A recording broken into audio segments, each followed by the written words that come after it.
Blacked out air traffic control screens, communications issues in Newark, Denver, and Jacksonville, all since April. Signs of an aging air traffic control system. Currently, we are stopped on departures.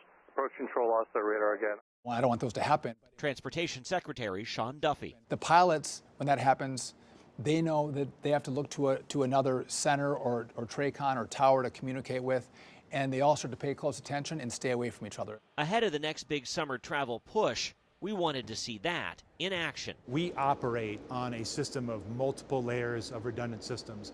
Captain Miles Morgan oversees United Airlines Flight Training Center in Denver. Was losing air traffic control on the list of things you practice? This is not the first time this has happened. One of the first things you learn as a pilot when you're getting your instrument rating in a small airplane is what to do if you lose communication with the air traffic control facility.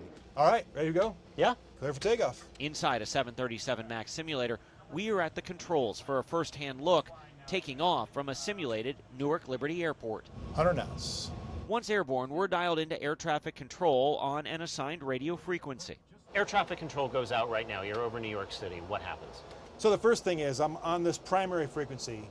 I would immediately go to the frequency that I was last on, which is now in my standby. Another radio is set to an emergency channel that all ATC centers and other aircraft can hear.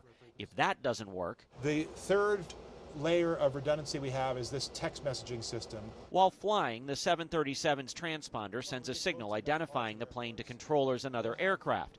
Pilots can change that number to 7600, the code for comms trouble.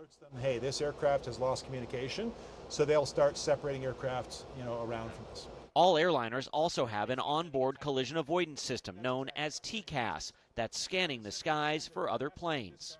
Traffic. So now I'm going to stop everything that I'm doing.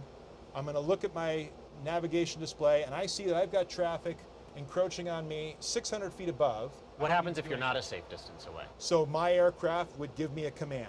If my aircraft was told to descend, that aircraft would be told to climb, and that would increase the separation. If there's one of these ATC outages and I'm in the air, I'm a passenger, am I less safe because of that? Absolutely not less safe. You might be inconvenienced because we're going to immediately have delays. Those delays will happen because air traffic control will immediately look to limit the number of aircraft working in the airspace that's having issues. Controllers also have backup radio channels, and if one center does go dark, other facilities are still able to track the planes in the air. No one is lost in space, if you will. And all this comes as the push continues for billions of dollars to modernize the air traffic control system. Kris Van Cleave, CBS News, Los Angeles.